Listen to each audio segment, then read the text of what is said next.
सीमा एक गरीब लड़की थी। उसके पिता मजदूरी करते थे और माँ घरों में चौका बर्तन करती थी। वह अपने माँ बाप की इकलौती लड़की थी, इसलिए उन्होंने उसे बड़े लाड़ प्यार से पाला था। वे चाहते थे कि वह पढ़ लिख कर बड़ी इंसान बने, जिससे उसे गरीबी में दिन न गुजारना पड़े। जब उसने गांव के स्कूल से 12वीं पास की तो बहुत खुश हुई। सीमा पढ़ाई में बहुत होशियार थी, इसलिए उसके माँ बाप ने किसी तरह पैसों की जुगाड़ करके गांव से 11 किलोमीटर दूर शहर में उसका कॉलेज में एडमिशन करवा दिया। वह साइकिल से कॉलेज जाने लगी। इस तरह उसकी जिंदगी आगे बढ़ने लगी। लेकिन एक दिन उसकी जिंदगी में एक नया मोड़ आया। कॉलेज से निकलते वक्त विशाल बाइक लेकर उसके पास आया और धीरे से बोला, अगर आप बुरा न माने तो मैं आपसे कुछ कहना चाहता हूँ। सीमा उस लड़के को अक्सर रास्ते में देखा करती थी। जब भी वह कॉलेज से आती और कॉलेज से जाती, विशाल सड़क के किनारे खड़ा उसे निहारा करता था। पहले शुरू में तो उसे यह सब अच्छा नहीं लगा, लेकिन धीरे धीरे वह भी उसे अच्छा लगने लगा था। इसलिए जब विशाल ने कहने की अनुमति मांगी तो सीमा ने धीरे से सिर हिलाकर अनुमति दे दी। विशाल ने अपनी शर्ट की जेब से एक गुलाब का फूल निकालकर उसके हाथ में रख दिया और उसकी मुट्ठी बंद करते हुए बोला, मैं तुमसे बहुत प्यार करता हूँ।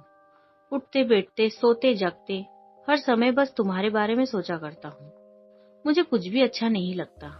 विशाल और भी बहुत कुछ कहना चाहता था, पर सीमा ने धीरे से उसके होठों पर अपना हाथ रखकर उसके प्यार का इकरार कर लिया। इस तरह उन दोनों में बातचीत की शुरुआत हो गई। विशाल रोज उसके लिए कोई न कोई गिफ्ट लाता और उसके लिए जीने मरने की कस्में खाता।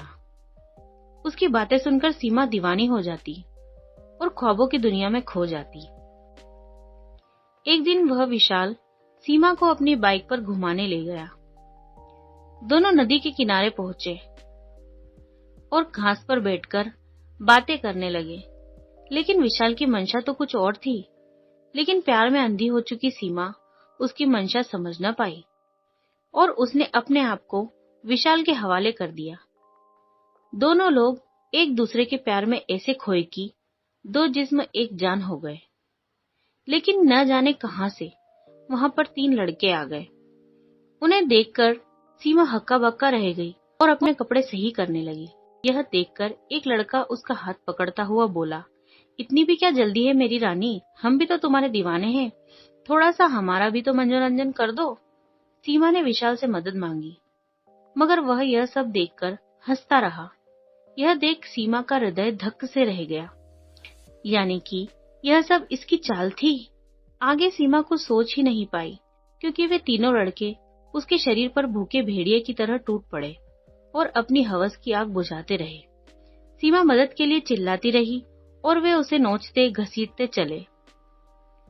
लगभग 1 घंटे के बाद सीमा को होश आया तो उसने अपने आप को नंग धड़ंग पाया। वे तीनों लड़के और उसका प्रेमी विशाल वहां से जा चुके थे।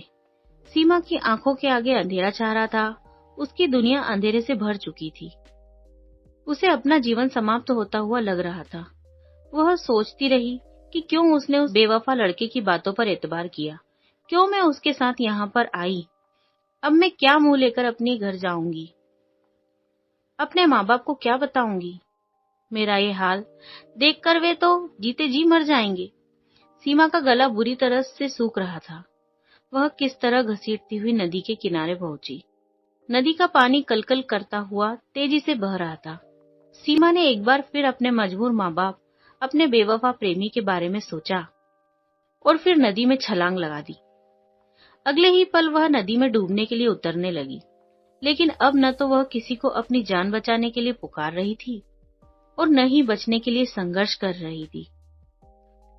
उसका मन ठहरे हुए जल की तरह शांत था। वह भी अपने बेवफा प्रेमी के बारे में सोच रही थी कि क्यों उसने उसकी बातों पर इस तरह से एतबार कर लिया, क्यों मैंने उससे अंधा प्यार किया, क्यों मैंने उसके प्यार को जरूरत नहीं समझी। अगर मैं ऐसा कर पाती तो शायद आज ये दिन न देखना पड़ता। और फिर वह नदी की गहराई में डूबती चली गई। दोस्तों, किसी से प्यार करना, किसी पर एतबार करना बुरा नहीं है, लेकिन जज्बातों को पहचानने की क्षमता भी रखिए। किसी को अपना तन मन सौंपने से पहले उसके परिणामों के बारे में जरूर सोचिए, नहीं तो आप भी धोखा खा सकते हैं, आप भी ठगे जा सकते हैं। आपको यह कहानी कैसी लगी हमें जरूर बताएं और इसे शेयर करके अपने दोस्तों तक भी पहुंचाएं। हो सकता है कि आपके इस प्रयास से किसी का जीवन संवर जाए। आप सुन रहे हैं कुकू स्टोरीज।